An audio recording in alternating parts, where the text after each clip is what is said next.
মোহনবাগান নির্বাচন নিয়ে সরগরম ময়দান। শনিবার মোহনবাগান তাঁবুতে নির্বাচনী কমিটির মিটিং হয়।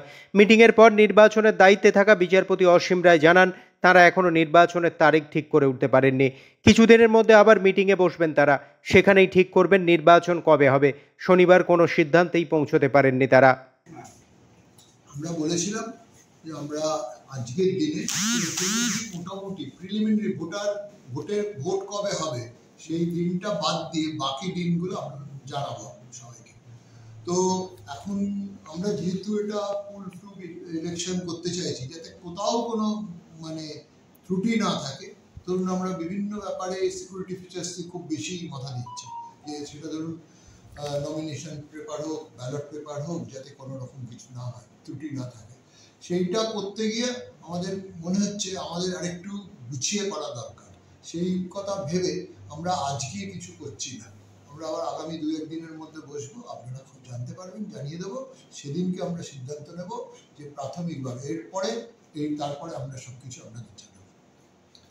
প্রাথমিকভাবে যেটা বললেন সেটা হচ্ছে স্যার, যেটা হচ্ছে যে একটা আপনার একটা ইঙ্গিত ছিল, শোনা গেছে সোমবার থেকে মনোনয়ন হতে পারে, সেটা কি হবে?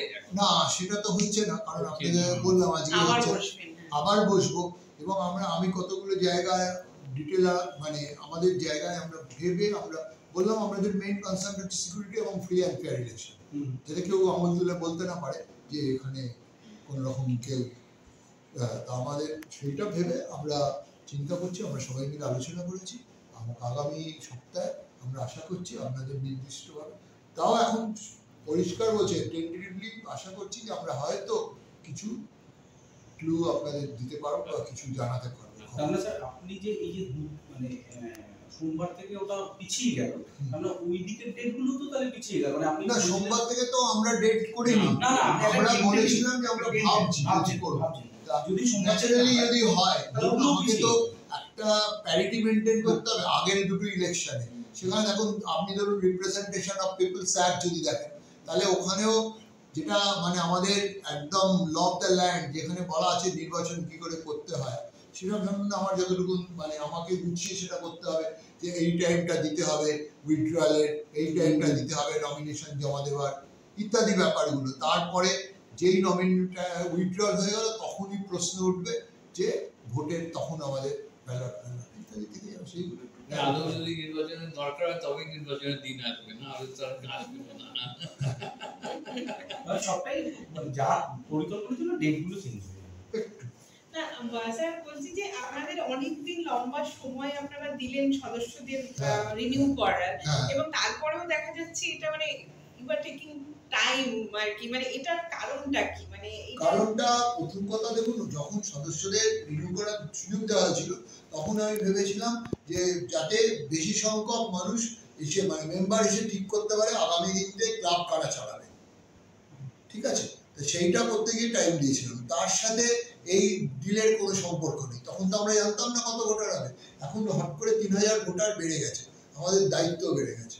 তাহলে 3000 ভোটার যে বেড়েছে তার মধ্যে দেখা যাচ্ছে কারোর হয়তো নাম ভুল, তারপর আপনারা জানেন আমাদের স্মার্ট কার্ড হয়ে গেছে, সেখানে ওইগুলো ভুল, ইউনিক আইডেন্টিফিকেশন নাম্বার আছে, সেগুলো আমরা চেক করেছি, করে ক্লাবের সহযোগিতা খুবই পাচ্ছি, তারা করে ফেলেছে। এরা প্রচুর কেটেছে ছেলেরা এগুলোর, এরা তো আমাদের স্টাফ যারা খেটে খুঁটে সব কিছু তৈরি করেছে। করার পর এরপরে আসল প্ল্যানটা তৈরি হচ্ছে। আপনারা তো জানেন যে কিভাবে নির্বাচন হয়, ভোটের লিস্ট কতদিন আগে বেরোয়, তারপর কবে ভোটের দিন ডিক্লেয়ার হয়, তারপরে এটা হয়। আমরা সেইভাবে এগোচ্ছি।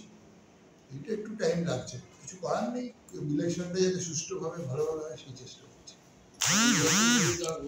আবার সেটা আপনার একদিনে হবে কি? আপনি যেটা কথা বলেছিলেন যদি একটু বেশি বয়স্ক লোকেদের কথা ভেবে ওদের কথা তো চিন্তা করবোই, বিশেষ করে মোহনবাগানের যারা পুরনো মেম্বার, নতুন মেম্বারের থেকে পুরনো মেম্বারদের কথা বেশি করে আমাদের ভাবতে হবে, মাথায় রাখতে হবে তাদের কথা। যারা ধরুন শারীরিকভাবে অসুস্থ বা অসুস্থ হয়ে গেছে বা চলাফেরা করতে অসুবিধা আছে, তাদের কি করে ভোট কেন্দ্রে নিয়ে আসা যায়। আমি তো গিয়ে নিয়ে আসতে পারবো না, সেটা তো এরা করবে। আমরা আমাদের এখানে ওনারাই এসে হাজির হলে যাতে ওনারা সুবিধা মতো ভোট দিতে পারেন, কোনো কষ্ট না ফেস করতে হয়, সেইটা আমরা সুনিশ্চিত করব। সেটাই আমরা সবাই মিলে এই সিদ্ধান্তে উপনীত হয়েছি। আপনি বলেন নিরাপত্তা এবং মানে নিরাপত্তা সেটা তো বাইরে, আমাদের এই মানে ভোটের ব্যাপারে যে ধরনের অনেক কিছু যেগুলো আপনাকে আমি তো বয়ান করতে পারছি না, ওগুলো আমাকে করবেন না। তো বিভিন্ন থাকে যারা ধরুন ভোট করে, তারা ইলেকশনের সঙ্গে জড়িত থাকে, তারা জানে অনেক কিছুই থাকে। স্যার ৬,০০০ উপর যখন ভোটার এসে তাহলে কি ধরে নেওয়া যায় যে ক্ষুদিরাম অনুশীলন কেন্দ্র বা নেতাজি ইন্ডোর স্টেডিয়াম, আপনি এটা ধরে নিতে পারেন যেহেতু এত ভোটার এসছে, সুতরাং তাদের অ্যাকোমোডেট করার জন্য আমরা বড় জায়গায় করব, এটাই ধরে নিতে পারেন।